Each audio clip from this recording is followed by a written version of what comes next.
Hi everyone, welcome to Northern Zen Yoga. My name is Sandra, and this series of tutorials is helping you to use other props that you have or to find a modification for you in order to do some of the yoga poses you may find difficult. So, one of the least difficult ones you might find, but one that I want to make sure you're doing correctly, is called the forward fold, the standing forward fold. So one of the most important things to remember in this fold is that we're working the hip joints. This is not bending your back.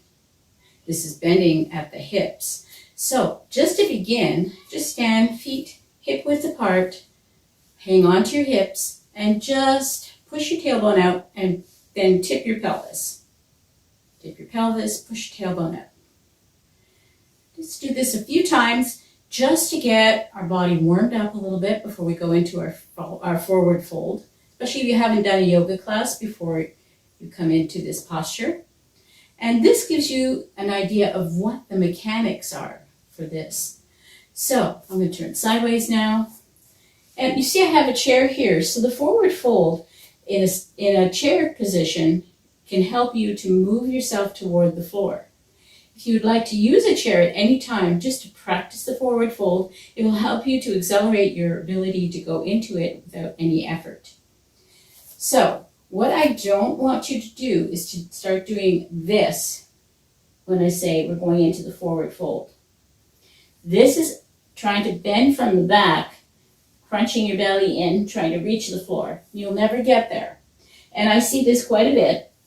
Ladies and gentlemen standing there in yoga, and then they start bending their knees because I said their knees could be relaxed, and they're trying to reach the floor, but they're using the wrong part of their back to get into the position. Instead, when you hear the word forward fold, go into a forward fold, you're going to push your bottom out, come flat back, forward. If you have a chair here, you can reach for your chair.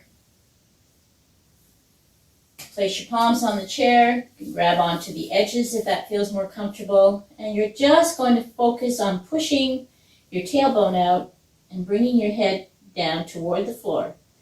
Quite similar to when we were doing the down dog position with the chair. Only this time, once we get to this point, you can have a block handy if you like.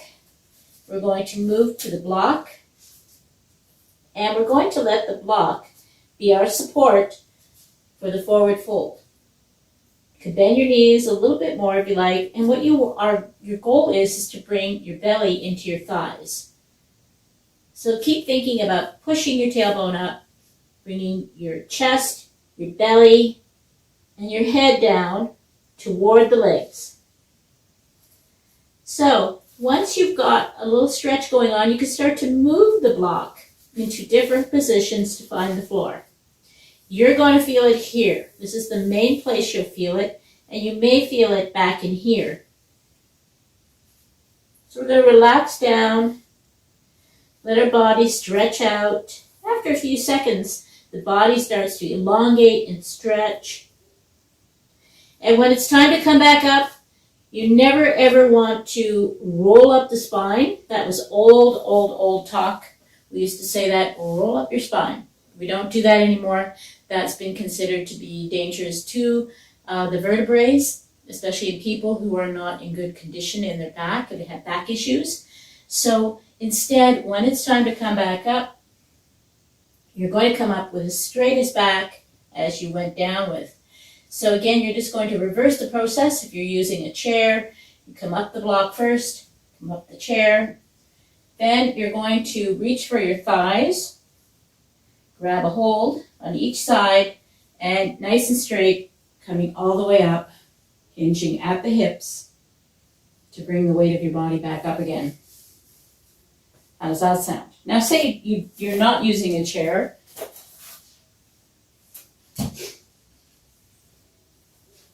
Quite often the instructor will give you the cue to come from downward facing dog into the forward fold. So let's have a look at that. We're coming into down dog. Hands are slightly turned toward each other. Lift up your hips. Knees can be bent. You can walk those dogs. Wag your tail. And I say, okay, let's go into the forward fold. Walk your feet toward your hands. So here's where you start to move the feet forward until you find the spot where you're feeling, it's getting a little bit too hard to get any closer. I'm going to use the block. See how that feels. Flip the block around. Feel how that feels. Again, it's all about getting the belly down to the legs.